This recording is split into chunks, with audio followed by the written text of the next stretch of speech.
JP English गुरु पे आप सबका स्वागत है। मेरा नाम है ज्योति प्रकाश, मेरे साथ हैं अश्मित और आज हम बात करने वाले हैं मॉडल वर्ब्स की। मॉडल वर्ब्स वैसे होते तो बेहद आसान है, लेकिन अगर आपने थोड़ा सा भी इधर किया ना तो होता क्या है कि आप एक के बदले कोई भी मॉडल वर्ब लगाएंगे तो फिर आपका जो पूरा का पूरा सेंटेंस है उसका मीनिंग थोड़ा सा डिफरेंट हो जाएगा, लेकिन सेंटेंस ग्रामेटिकली सही रहेगा। तो इस वजह से इंटेंडेड मीनिंग और मॉडल वर्ब वो दोनों साथ साथ जाने चाहिए और यही हम आज डिटेल में डिस्कशन करेंगे। पहले हम चर्चा करेंगे, समझेंगे कौन सा मॉडल वर्ब कहाँ इस्तेमाल होना चाहिए और फिर हम करेंगे क्विज। अश्वित, क्या आप तैयार है? हाँ हाँ। ओके, तो ये रहा हमारा प्रेजेंटेशन और मेरा कैमरा हो गया है ऑफ, तो मैं फटाफट से अपना कैमरा चालू कर लेता हूँ और होप आई एम विजिबल। हाँ। परफेक्ट। सो सबसे पहली बात, जितने भी मॉडल वर्ब्स होते हैं उनको ऑक्सिलरी वर्ब की कैटेगरी में ही आप रखेंगे, क्योंकि वो हेल्पिंग वर्ब की तरह काम करते हैं, वो मेन वर्ब नहीं होते हैं। पहला मॉडल वर्ब है हमारा कैन, जिसका मतलब होता है अगर आपको कभी अबिलिटी या फिर पॉसिबिलिटी बतानी हो या फिर अगर आपको परमिशन लेना हो। अब एग्जाम्पल के तौर पे, she can speak Spanish fluently. Ashmit बताइए यहाँ पर किस चीज की बात हो रही है, पॉसिबिलिटी की, एबिलिटी की या फिर परमिशन की? एबिलिटी की। So her ability to speak fluently is what is being talked about here. So ये हो गया हमारा पहला example. Gen AI can revolutionise the way we communicate. Generative AI जैसे चैट जीपीटी हो गया या फिर बहुत सारे और भी एआई मॉडल्स हैं, तो उनमें से जितने भी एआई मॉडल्स हैं, जनरेटिव एआई मॉडल्स हैं, उन सब के पास वो कैपेबिलिटी है कि वो हमारे कम्युनिकेट करने के तरीके को एकदम से रिवॉल्यूशनाइज कर सकते हैं। ये वर्ड थोड़ा सा ट्रिकी हो सकता है for us to pronounce at times. तो यहां पर बताइए, एबिलिटी, पॉसिबिलिटी या फिर परमिशन? एबिलिटी। एबिलिटी और पॉसिबिलिटी, क्योंकि यहां पर ये this is more incline towards possibility, क्योंकि ऐसा नहीं है कि ये डेफिनेटिव है, ऐसा होगा ही होगा, क्योंकि ये फ्यूचर की बात कर रहा है, right? This is not something which is already done, which has already happened, and hence the you can consider this as a part of the possibility aspect more than the ability aspect. Of course you can link it with ability as well. फिर आता है she can play the piano beautifully। बताइए, ability, possibility या permission? Ability and ability. ability। can I borrow your pen for a moment? क्या मैं आपका कलम थोड़ी देर के लिए आपसे मांग परमिशन। सकता हूँ? परमिशन। परमिशन की बात हो रही है। और फिर आता है he can swim across the river। वो नदी के इस छोर से उस छोर तक तैर सकता है। Ability and possibility. ability, can you speak French fluently? Permission. Sorry, can you speak? French fluently। Possibility. Exactly exactly। यहाँ पर पॉसिबिलिटी को लेकर एक सवाल पूछा जा रहा है कि क्या पॉसिबली आप फ्रेंच बोल सकते हैं। यहाँ पर एबिलिटी हमें पता नहीं है, तभी तो हम ये सवाल कर रहे हैं। और ऑब्वियसली ये परमिशन, आपको अगर फ्रेंच बोलना होगा तो मैं सामने से क्यों परमिशन दूंगा? तो इस वजह से यहाँ पर पॉसिबिलिटी की बात हो रही है। कैन यू स्पीक फ्रेंच, मतलब अगर पॉसिबल है तो प्लीज बोल के दिखाइए ना। So something like that. तो कैन हो गया हमारा पहला मॉडल वर्ब। फिर आता है हमारा कुड। कुड को बॉस कैन का पास्ट टेंस भी बोलते हैं।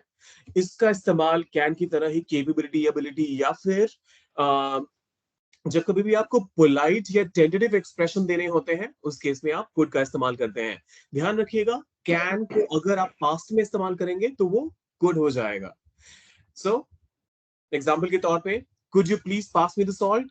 यहां एक बहुत ही पोलाइट रिक्वेस्ट हो रहा है, यहाँ पर केपेबिलिटी की बात नहीं हो रही है। ऑब्वियसली हर किसी के पास वो क्षमता होगी कि वो नमक पास कर दे, कैसे करेगा वो डिपेंड करता है कि आप कैसे बैठे हुए हैं। लेकिन यहाँ पर बात हो रही है एक पोलाइट रिक्वेस्ट की। तो जब कभी भी आपको पोलाइटली कोई भी रिक्वेस्ट करना हो किसी से तो आप कुड का इस्तेमाल कीजिए। फिर आता है she could solve complex math problem at a young age. अब आप बताइए यहाँ पर अश्वित, क्या हम यहाँ एबिलिटी की बात कर रहे हैं या फिर पास्ट की एक एबिलिटी की बात कर रहे हैं या फिर एक रिक्वेस्ट की बात कर रहे हैं? पास्ट। हाँ, पास्ट की एबिलिटी की बात कर रहे हैं। पास्ट की एबिलिटी, जब वो छोटी थी तो उस टाइम पर वो कॉम्प्लेक्स प्रॉब्लम्स जो होते हैं मैथ के उनको सॉल्व कर पाती थी। फिर आता है हमारा could you lend me a hand with this heavy box. क्या आप अपना थोड़ा सा सपोर्ट करेंगे, थोड़ा सा हाथ देंगे, वो कहते हैं ना एक हाथ देना, जरा इसको उठाने में मदद करना जरा। तो बताइए। Request. Politely request, request. polite request. I could hear the birds singing in the morning. अब बताइए। Uh, Past. Past. Exactly exactly. यहां पर अगर ये कैन होता, I can hear the birds singing in the morning, तो इसका मतलब होता है कि हर सुबह मैं चिड़िया को गाना गाते हुए या फिर चहकते हुए सुनता हूं। लेकिन ये एक खास इंस्टेंस की बात हो रही है। मैंने उस खास दिन पे पास्ट में चिड़िया को गाते हुए सुना सुबह सुबह। तो यहाँ पर पास्ट के एक एक्सपीरियंस की बात हो रही है। Could we meet tomorrow to discuss the project. Uh, Request. Exactly, it's a polite request. तो ये हो गया हमारा कैन और कुड का डिफरेंस। हमेशा ध्यान रखिएगा, कैन और कुड इंटरचेंजेबली इस्तेमाल हो सकते हैं in most of the cases, लेकिन मीनिंग थोड़ा सा डिफरेंट हो जाता है। जैसा मैंने यहाँ पर ये बर्ड सिंगिंग वाला जो एग्जांपल दिया, तो आपको ये चीज का ध्यान रखना है हमेशा। फिर आता है मे। यहां पर आप अगर किसी को कहते हैं यू मे डू समथिंग, तो आप परमिशन देने के सेंस में भी और किसी से परमिशन लेने के सेंस में भी, दोनों ही केसेस में आप मे का इस्तेमाल करते हैं। आई एम श्योर आप सब लोग बचपन से जब कभी भी आपको टॉयलेट जाना होता था तो टीचर को बोलते थे may I go to the toilet ma'am, may I go to the toilet sir.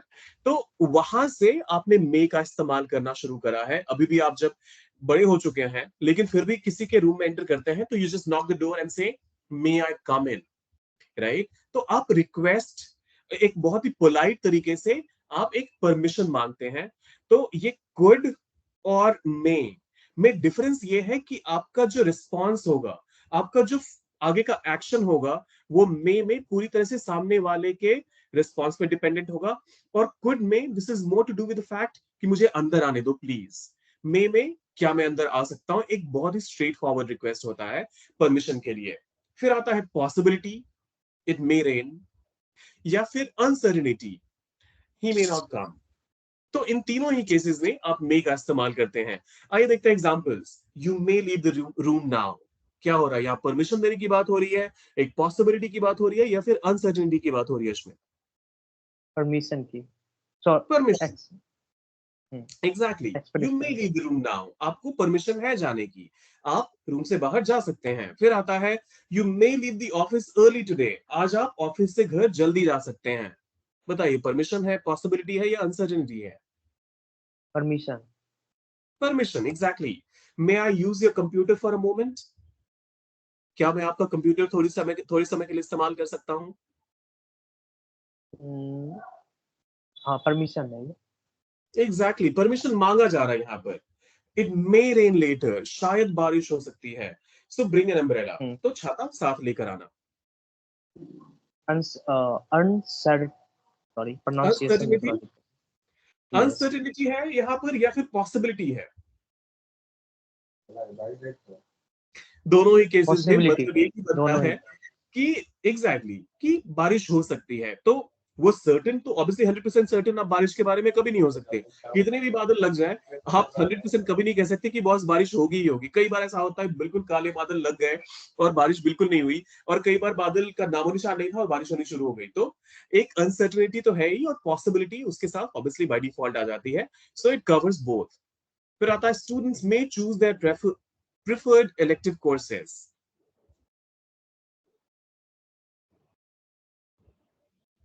Possibility. Okay, students have the possibility or the permission to choose their preferred elective courses. Elective course मतलब ऐसा जो subject है जो कि mandatory नहीं है आपके लिए, लेकिन आपको कुछ ऑप्शंस दिए जाते हैं, उनमें से आपको एक पिक करना होता है, उनको इलेक्टिव कोर्स बोला जाता है। और यहाँ पर बात हो रही है कि स्टूडेंट्स के पास ये फ्रीडम है, ये परमिशन है कि वो अपनी पसंद का एक सब्जेक्ट चूज कर सकते हैं। तो अब आप बताइए, पॉसिबिलिटी की बात हो रही है या परमिशन की बात हो रही है। अच्छा, सॉरी, परमिशन की बात करें. Exactly exactly. तो हमेशा ध्यान रखिएगा, जब कभी भी परमिशन की बात हो या फिर पॉसिबिलिटी की बात हो, दोनों ही केसेस में आप मे का इस्तेमाल करते हैं। फिर आता है माइट। मे का फिर से पास्ट अगर आप देखें तो वो माइट हो जाता है और indicate a possibility of a less certain degree और प्रोबेबिलिटी। तो मान लीजिए अगर मैं बोलता हूं इट मे रेन, तो यहां पर अगर बारिश होने के चांसेस थोड़े हैं और मैं बोलता हूं इट माइट रेन, तो मुझे डाउट है कि शायद बारिश होगी भी।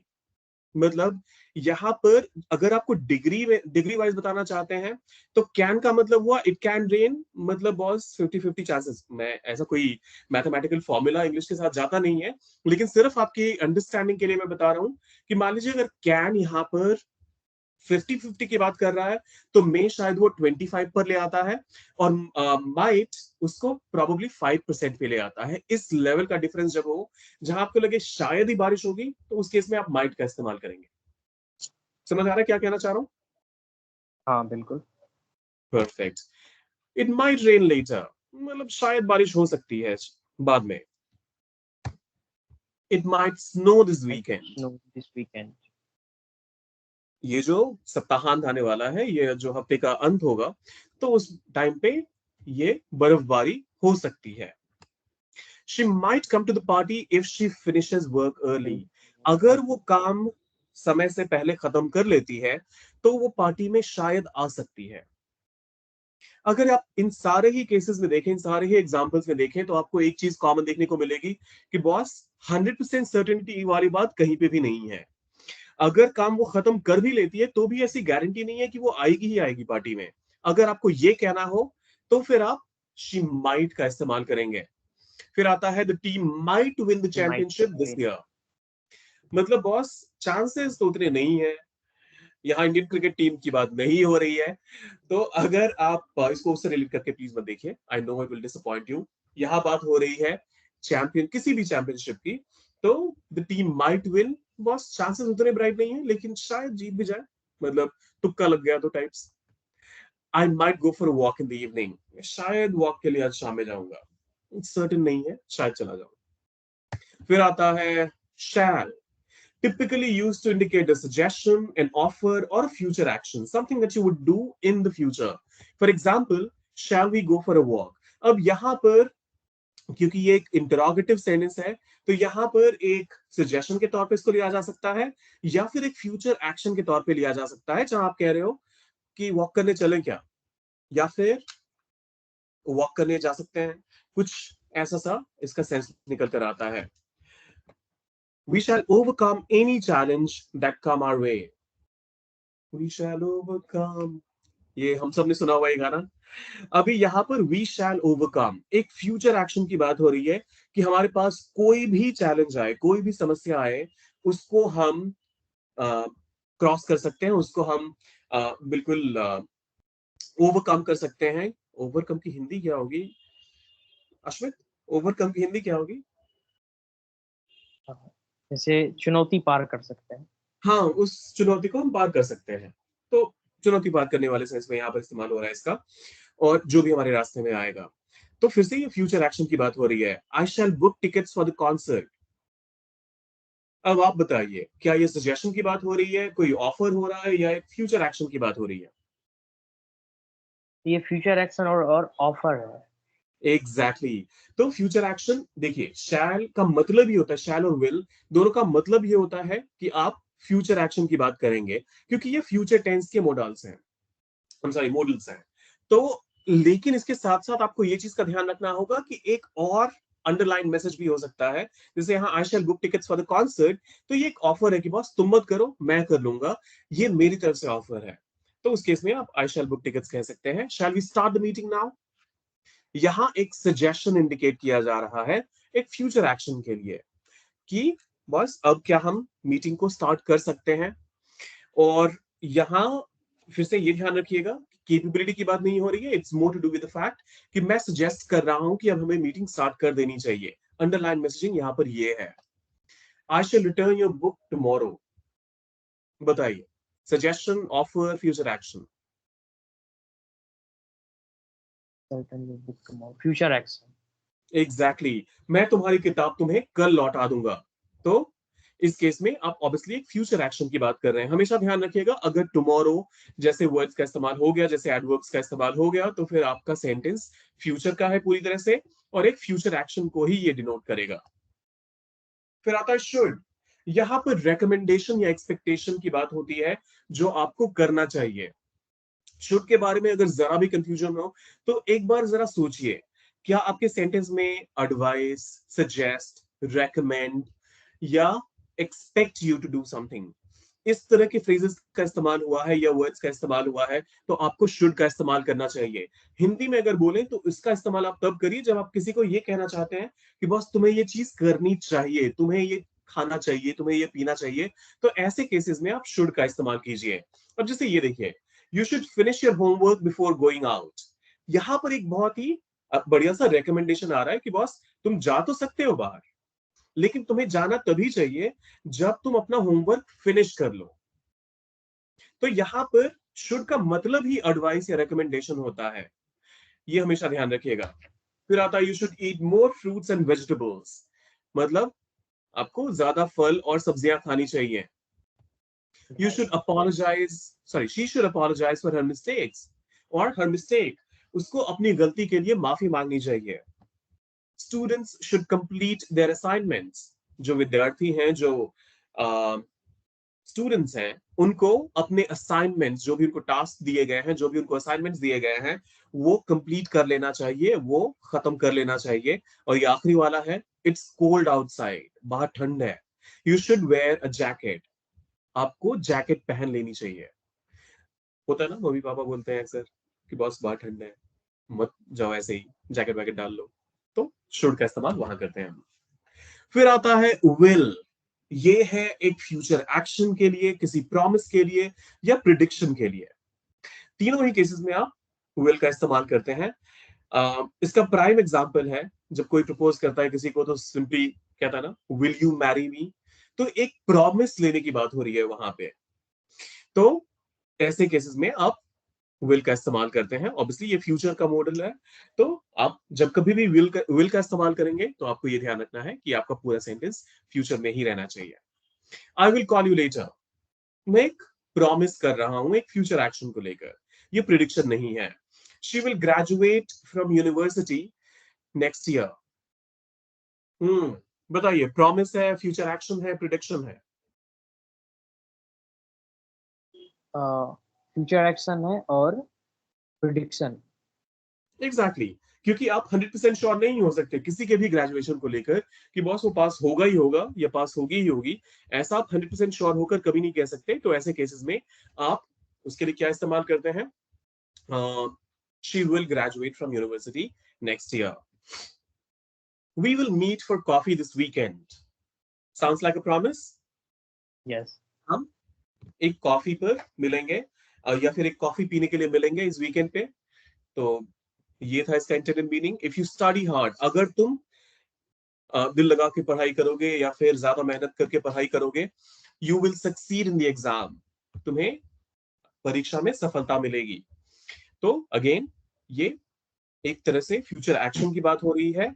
और क्योंकि यहां पर एक कंडीशनल भी आ गया, इफ यू स्टडी हार्ड की बात हो रही है, अगर आप पढ़ाई करते हैं तो आपको फ्यूचर में सफलता मिलेगी। तो ये फ्यूचर एक्शन कम प्रिडिक्शन दोनों ही यहां पर फिर से हो रहा है।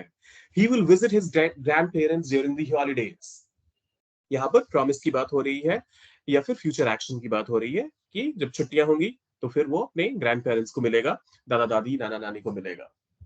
वुड का इस्तेमाल आप तब करते हैं जब आपको पोलाइट रिक्वेस्ट करना हो, या फिर आप विल के केस में अगर आप किसी प्रॉमिस की बात करते हैं, तो वुड का इस्तेमाल आप तब करते हैं जब आपको ये कहना हो कि ये काम शायद हो जाएगा। मतलब विल अगर एक सर्टेन डिग्री ऑफ कंफर्ट लेकर आता है कि बॉस ये होगा ही होगा, तो वुड उस डिग्री ऑफ कंफर्ट को तोड़ देता है और बोलता है कि शायद हो जाएगा। ये काफी हद तक क्लोज है मे से, लेकिन ये फ्यूचर के सेंस में इस्तेमाल होता है। हालांकि इसके अलावा जब कभी भी आप पोलाइटली किसी को रिक्वेस्ट करते हैं, like it has been mentioned here as well, तो उस केस में भी आप वुड का इस्तेमाल करते हैं। एग्जांपल के तौर पे, would you mind helping me, ये एक बहुत ही पोलाइट रिक्वेस्ट है। क्या आप मेरी मदद कर पाओगे, या फिर आपको अगर बुरा ना लगे तो आप मेरी मदद कर सकते हैं क्या? तो इसका सेंस कुछ ऐसा सा निकल कर आता है। फिर आता है, would you like some tea और coffee, again a polite request, क्या आप चाय लेना चाहोगे या फिर coffee? If I had more time, अगर मेरे पास ज्यादा टाइम होता, I would travel around the world, तो मैं पूरी दुनिया की सैर करता। अब ये देखिए यहाँ पर प्रोबेबिलिटी बहुत ही ज्यादा कम हो गई, क्योंकि आप ये कहते हैं ना मुंगेरी लाल के हसीन सपने, ये कुछ ऐसा सा हो रहा है। मेरे पास पैसे हैं नहीं अभी, लेकिन मैं सोच रहा हूं अगर मेरे पास पैसे होंगे तो उस केस में मैं पूरी दुनिया की सैर करता, पूरी दुनिया घूमता। तो यहाँ पर प्रोबेबिलिटी एक बहुत ज्यादा लेवल तक नीचे जा चुकी है और चांसेस कम है कि ये एक्शन सच में हो। She would help her friends in times of need, वो अपने दोस्तों की मदद करेगी जब कभी जरूरत होगी तो। एक हाइपोथे एक हाइपोथेटिकल सिनेरियो की बात हो रही है, एक प्रोबेबल सिचुएशन की बात हो रही है। Obviously the moment you said would, आप कहीं ना कहीं 100% श्योर नहीं है कि वो मदद करेगी ही करेगी, तो वहां पर आप वुड का इस्तेमाल करेंगे। I would appreciate it if you could assist मी, यहाँ पर फिर से ये एक रिक्वेस्ट वाला सेंस है कि अगर आप मेरी मदद कर पाओ तो मैं इसकी सराहना करूंगा। फिर आता है मस्ट, एक बहुत ही स्ट्रॉन्ग ऑब्लिगेशन का सेंस ये क्रिएट करता है। तो मस्ट का इस्तेमाल आप ऐसे ही मत कर लीजिएगा। जब कभी भी आप मस्ट बोलेंगे तो फिर समझ जाओ बॉस कि ये होना ही चाहिए। ये वाला सेंस अगर आपको कहना हो या फिर इस वाले सेंस में आप अगर अपने सेंटेंस को रखना हो, तब आप मस्ट का इस्तेमाल करिए। You must submit your assignment by Friday, boss कोई चांस ही नहीं तुम्हारे पास इसको मिस करने का। ये लास्ट डे हो सकता है या कोई और रीजन हो सकता है जिसकी वजह से मैं ऐसा कह रहा हूं, लेकिन तुम्हें अपना असाइनमेंट फ्राइडे तक सबमिट कर ही देना है। Employees must attend the mandatory training session. अब ये देखिए, जब कभी भी आपके पास मैंडेटरी, कंपल्सरी, इस टाइप के वर्ड्स आ जाएं सेंटेंस में, तो समझ जाइए कि आपको वहां पर मस्ट का इस्तेमाल करना चाहिए। जैसे मैंने कहा था सजेस्ट, एडवाइस, रेकमेंड, इस तरह के केसेस में, इस तरह के वर्ड्स के केसेस में आप शुड का इस्तेमाल करते हैं। लेकिन अगर मैंडेटरी या फिर कंपल्सरी टाइप के वर्ड्स हैं तो वहां पर मस्ट का इस्तेमाल कीजिए। तो जो ये मैंडेटरी ट्रेनिंग है, सारे ही कर्मचारियों को जरूर से अटेंड करनी चाहिए। Students must follow the school dress code, और ये तो हमेशा हर स्कूल में बोला भी जाता है कि जो स्कूल का ड्रेस कोड है, स्कूल में जिस तरह की पोशाक पहनी जाती है, वो हर विद्यार्थी को, हर स्टूडेंट को उसको फॉलो करना चाहिए, उसको मानना चाहिए। We must respect the rules and regulations, जितने भी रूल्स और रेगुलेशंस हैं, जितने भी कायदे कानून हैं, हमें उनको मानना चाहिए, उनका रिस्पेक्ट करना चाहिए। और फिर आखिरी वाला, he must finish his homework before going out। अब ये देखिए, पिछले वाले में हमने हमने बोला था कि वो उसको कर लेना चाहिए, he should finish his homework। तो वहां पे एक सजेशन के सेंस में आ रहा था कि बॉस प्लीज कर लो। यहां पर आ रहा है कि तुम्हें करना ही पड़ेगा। तो ये सेंस ऑफ ऑब्लिगेशन बहुत स्ट्रांग जब हो, तभी आप मस्ट का इस्तेमाल करिए। अश्वित, क्या कोई कोई क्वेश्चन है या फिर we are all good and sorted so far? कोई क्वेश्चन नहीं है। परफेक्ट। आइए देखते हैं अगला वाला, ऑट टू। ये आर्केइक है, ये बहुत कॉमनली अब लोग इस्तेमाल नहीं करते हैं, लेकिन for the sake of preparing you for your exams, ought to को भी मैं ले आया हूं, क्योंकि पिछले साल के सीयूईटी के एग्जाम में ऑट टू भी पूछा जा चुका है। ऑट टू का मतलब सेम होता है, जो आप शुड का इस्तेमाल कीजिए या ऑट टू का, दोनों का मतलब सेम होगा। तो अगर आपने एग्जाम में ऐसा कोई सेंटेंस देख लिया जहां पर आपके हिसाब से लगता है ऑट टू और शुड दोनों ही फिट बैठते हैं, तो बॉस कुछ तो गड़बड़ है। दोबारा से या तो अपने ऑप्शंस रीअसेस करिए, या फिर क्वेश्चन पेपर सेट करने वाले ने कोई गड़बड़ी करी है। तो जब कभी भी आप कोई एडवाइस या किसी एक ड्यूटी को लेकर आप अपना सजेशन देते हैं, किसी के काम को लेकर आप अपना सजेशन देते हैं, तो वहां पर आप ऑट टू का इस्तेमाल करते हैं। You ought to apologise for your mistake, तुम्हें अपनी गलतियों के लिए माफी मांग लेनी चाहिए। You ought to be careful while crossing the street, तुम्हें रोड या फिर गली को क्रॉस करते हुए ध्यान रखना चाहिए, संभल कर चलना चाहिए। We ought to address environmental issues, हमें जो एनवायरमेंट को लेकर जो इश्यूज चल रहे हैं उनको एड्रेस करना चाहिए, उनके बारे में बात करनी चाहिए। Employees ought to attend the team meeting, जो कर्मचारी हैं उनको टीम मीटिंग अटेंड करनी चाहिए। और आखिरी है, students ought to focus on the studies, जो विद्यार्थीगण हैं उनको अपनी पढ़ाई पर ध्यान देना चाहिए। फिर आता है नीड, ये भी बहुत कॉमन नहीं है, और इसका जो पॉजिटिव डिग्री वाला स्टेटमेंट है वो तो ऑलमोस्ट आर्केइक है, वो लोग इस्तेमाल करते ही नहीं है, क्योंकि उसका अगर आप सेंटेंस स्ट्रक्चर भी देखेंगे तो वो बहुत ही ऑकवर्ड होता है। अब यहाँ पर ये मत बोलिएगा he needs to finish his homework, यहाँ पर नीड का इस्तेमाल एज अ मॉडल हुआ है। Need as a modal verb अगर इस्तेमाल होता है तो उसके साथ टू नहीं आता है, तो इस वजह से उसमें कंफ्यूज मत होइएगा। Need I remind you to turn off the lights, क्या मुझे याद दिलाना पड़ेगा कि तुम्हें लाइट्स टर्न ऑफ कर देनी चाहिए। ये नेसेसिटी और ऑब्लिगेशन दोनों ही केसेस में इस्तेमाल होता है। Often used in questions, negatives, affirmative statements में बहुत कम। और आखिरी है you need not worry about the situation. ये सेंटेंस स्ट्रक्चर थोड़ा सा ऑकवर्ड लगेगा ये दोनों को ही अगर आप देखेंगे, क्योंकि ये नॉर्मल बोलचाल की भाषा में बहुत कम लोग इस्तेमाल करते हैं और ये एक्सट्रीमली फॉर्मल कंसिडर किया जाता है। तो अगर आपको नीड से रिलेटेड आ जाए तो ये हमेशा ध्यान रखिएगा कि नीड के बाद अगर आपने टू का इस्तेमाल कर लिया है तो आपका मॉडल नहीं है, वो फिर आपका वर्ब के तौर पे आ रहा है। और आता है फिर डेयर, ये हमारा आखिरी मॉडल है, जिसका मतलब होता है आप किसी को चैलेंज करते हैं या फिर डिफाइंस के तौर पे आप कहते हैं कि बॉस तुमने जो करा वो तुम्हें नहीं करना चाहिए था। जब कभी भी आपको ये कहना हो how dare you talk to me like that, और how dare you speak to me like that, तुमने हिम्मत कैसे की मुझसे ऐसे बात करने की, उस केस में आप डेयर का इस्तेमाल करते हैं। और I dare you to eat a chilli pepper, मैं तुम्हें एक चैलेंज देता हूं, एक मिर्ची खा के जरा दिखाओ। तो इन दोनों ही केसेस में सिर्फ डेयर का इस्तेमाल होता है as a model.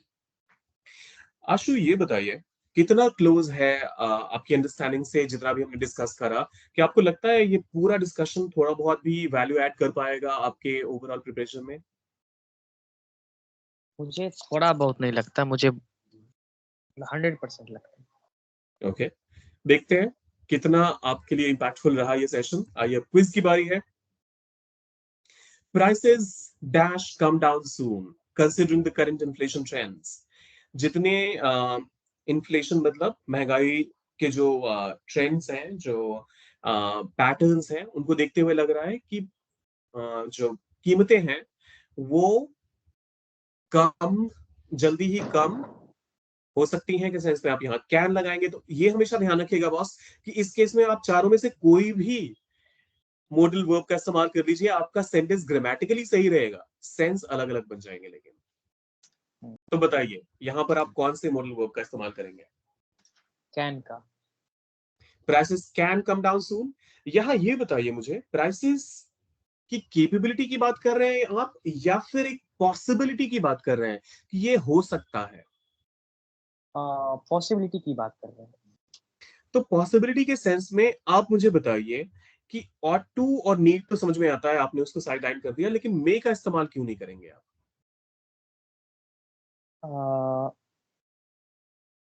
Prices can come down सून को समझ मैं 50-50 लग रहा था दोनों में मुझे, लेकिन ओके मे में भी पॉसिबिलिटी की चांस है। ओके, मे में भी आपने तो बताया था कि मे, पॉसिबिलिटी। हाँ, तो आप जब कभी भी फ्यूचर में होने वाली कोई ऐसी घटना की बात करेंगे तो उस केस में आप मे का इस्तेमाल करेंगे।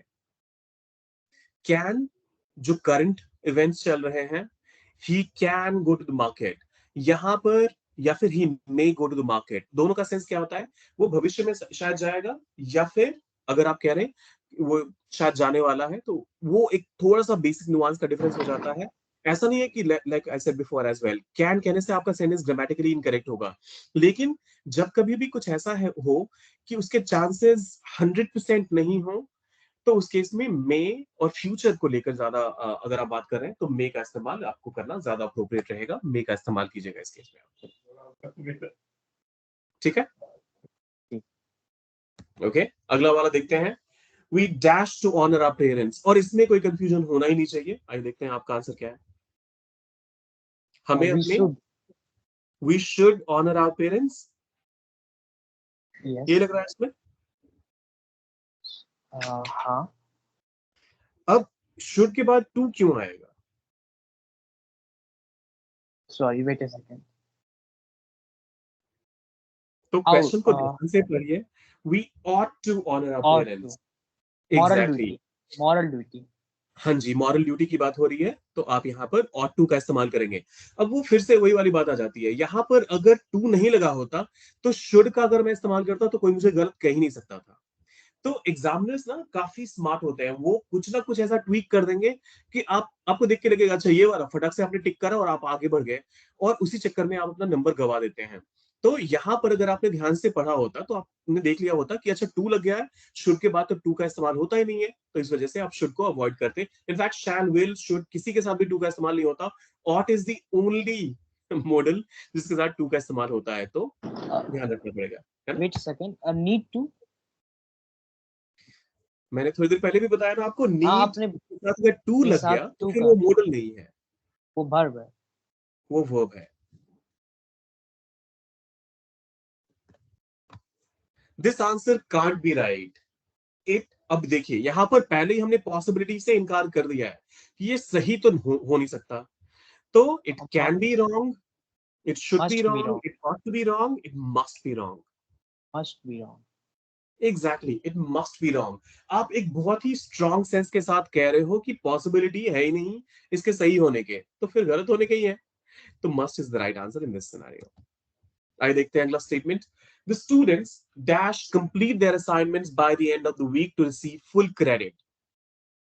अब बताइए बस, अगर स्टूडेंट्स को फुल क्रेडिट चाहिए तो उनको अपना असाइनमेंट अपने ये हफ्ते के खत्म होने से पहले पहले जमा कर देना पड़ेगा, या फिर कंप्लीट कर लेना पड़ेगा।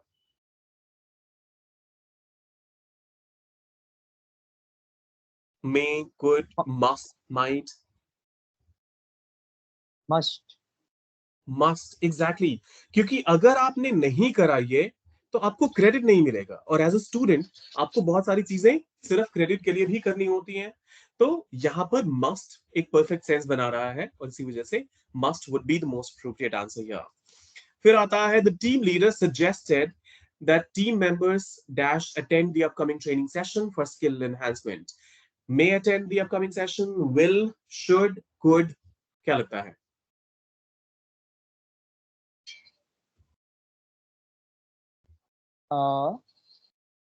Should, the team Should, will. क्योंकि सजेस्ट वर्ड का इस्तेमाल हो गया है, तो आपको इसके साथ हमेशा शुड का ही इस्तेमाल करना चाहिए।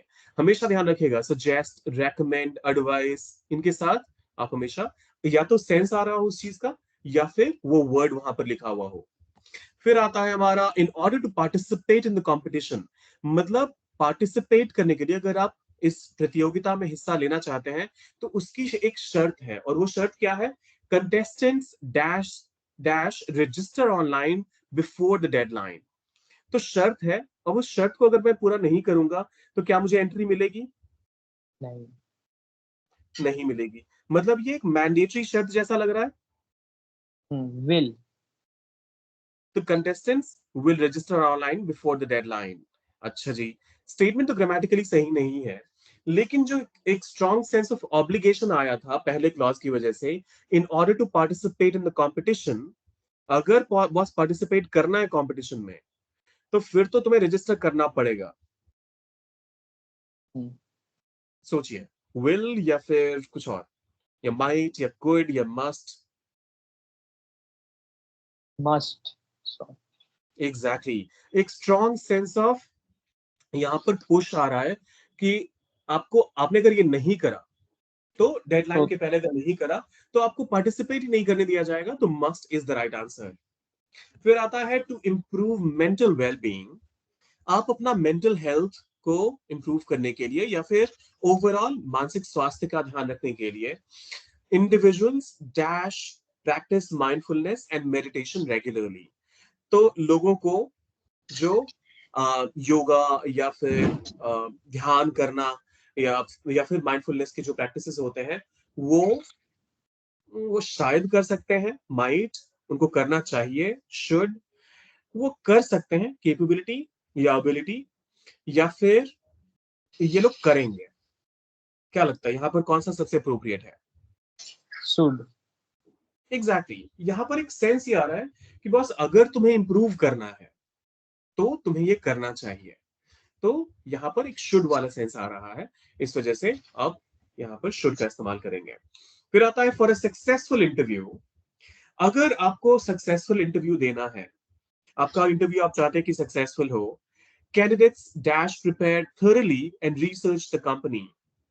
Candidates will prepare, must prepare, can prepare, or shall prepare. Must. Exactly. क्योंकि शर्त ही ऐसी आ गई कि बॉस, अगर तुम्हें पास होना इंटरव्यू में, अगर आपका इंटरव्यू आप चाहते हो कि सक्सेसफुल हो, तो you must prepare thoroughly, right? फिर आता है हमारा next question. The professor stated that the final exam dash be comprehensive, covering all the topics discussed during the semester. अब ये बताइए, फ्यूचर में कुछ होने वाला है उसकी बात हो रही है, या फिर एक स्ट्रॉन्ग ऑब्लिगेशन का सेंस आ रहा है, या फिर शायद हो सकने वाला चांस है पास्ट का, या फिर शायद होने वाला चांस है फ्यूचर का? फ्यूचर का शायद होने वाला चांस है, इसमें विल होना चाहिए। अच्छा, फ्यूचर का शायद वाले में फिर आपको वुड का इस्तेमाल करना होता है, लेकिन यहाँ पर क्योंकि आप विल का इस्तेमाल कर रहे हैं, जो है तो वैसे टेक्निकली सही, लेकिन सेंस आप समझिए। The professor stated that the final exam dash be comprehensive, will be comprehensive. Ideally यहां पर अगर आप देखें, अश्वित इस चीज का भी ध्यान रखिएगा, क्योंकि हमारा पहला क्लॉज द प्रोफेसर स्टेटेड, ये पास्ट से आ रहा हम्म, है ना? हम्म, तो पास्ट की, जैसा मैंने पहले भी बताया था आपको, प्रेजेंट और फ्यूचर से नहीं बनती है। मतलब ये कि यहां पर विल, अगर मेरे पास यहां पर विल के अलावा कोई और ऑप्शन होता तो मैं उसको चुनता, लेकिन क्योंकि पूरे सेंस को देखते हुए विल ज्यादा अप्रोप्रिएट लग रहा था, मैंने इसलिए इस वजह से यहां पर चूज कर लिया। लेकिन यहां ज्यादा अप्रोप्रिएट वुड ही होगा, क्योंकि अगर आपका फर्स्ट क्लॉज पास्ट में है, तो फिर और आगे के क्लॉजेस भी पास्ट में है, तो फिर हाँ। आपका बीच में एक क्लॉज फ्यूचर का नहीं हो सकता। तो ऐसे केस में अगर आप विल का भी इस्तेमाल करना चाहते हो, तो विल बन जाता है, वुड शैल बन जाता है, शुड कैन बन जाता है, कुड मे बन जाता है, माइट। तो इस चीज का हमेशा ध्यान रखिएगा, ठीक है?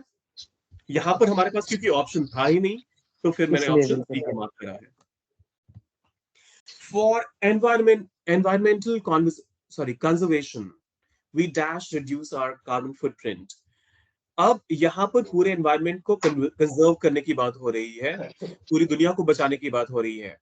तो क्या we will reduce our carbon footprint, आप एक फ्यूचर प्रॉमिस या प्रेडिक्शन की बात करेंगे, या फिर एक स्ट्रॉन्ग सेंस ऑफ ऑब्लिगेशन की बात करेंगे, मस्ट का इस्तेमाल करेंगे, या फिर आप अपना एक केपेबिलिटी या एबिलिटी या एक क्वेश्चन की बात करेंगे, या फिर एक फिर से not so much used but yet something that can be considered right, shall का इस्तेमाल करेंगे?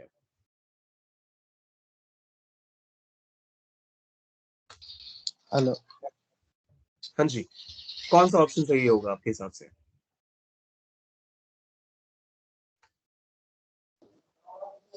पूरी दुनिया को बचाने की बात हो रही है अश्विन, ये ध्यान रखिएगा। हाँ, must. Exactly, must is the right answer. फिर आता है द डॉक्टर एडवाइज्ड। अब इसमें तो कोई कंफ्यूजन होना ही नहीं चाहिए। बताइए क्या होगा आंसर, बिना पढ़े बताइए। डॉक्टर ने मुझे सलाह दी कि मुझे दवाइयां जो आई है शुड दिन में 2 बार, sorry, I should. I should, exactly, advice word आ गया है, तो इसके साथ शुड ही आएगा। फिर आता है I dash finish the project by tomorrow, but I prefer more time. मैं ये प्रोजेक्ट कल तक खत्म, क्या लगता है, मुझे करना पड़ेगा, मैं कर सकता हूँ। मैं फिर से एक दूसरा भी आता है, एक लेस प्रोबेबल कर सकता हूँ, या फिर मैं कल खत्म करूंगा, लेकिन मुझे अगर ज्यादा टाइम मिल जाए, थोड़ा और टाइम मिल जाए तो बेहतर रहेगा। I can. I can finish the project by tomorrow but I prefer more time. तो अगर आप केपेबल है तो फिर ज्यादा टाइम क्यों मांगेंगे? सॉरी, मे, कैन और मे दोनों में से मे। ठीक है, हालांकि दोनों ही सही लग रहे होंगे आपको, लेकिन मैं यहाँ पर उस एक सेंस को ज्यादा अच्छे से बता पा रहा है कि मैं फिनिश तो शायद कर लूं। कैन अगर आप कहते हैं तो मैं कर लूंगा वाला, एक एक कर सकूंगा वाला एक सेंस आ रहा है, आप अपनी कैपेबिलिटी को चैलेंज कर रहे हैं खुद ही, लेकिन उसके साथ एक अनसर्टेनिटी वाला सेंस भी आ रहा है, तो इस वजह से may would be may a more appropriate the option to write pick. Answer. आखिरी सवाल नहीं है ये, एक और सवाल आएगा इसके बाद। द डेडलाइन इज टुमारो, कल आखिरी दिन है। We dash finish this report by tonight, we better finish this report by tonight, we can finish this report by tonight, we must or we could। मुझे लगता है ये आखिरी क्वेश्चन ही है, तो इसका आंसर हमारी ऑडियंस देगी। कमेंट में बताइए आपके हिसाब से इसका सही आंसर क्या होगा। अगर आप चैनल पर नए हैं तो फिर लाइक शेयर और सब्सक्राइब करके जाइएगा। मिलते हैं जल्दी ही। Till then take care of yourself and keep learning.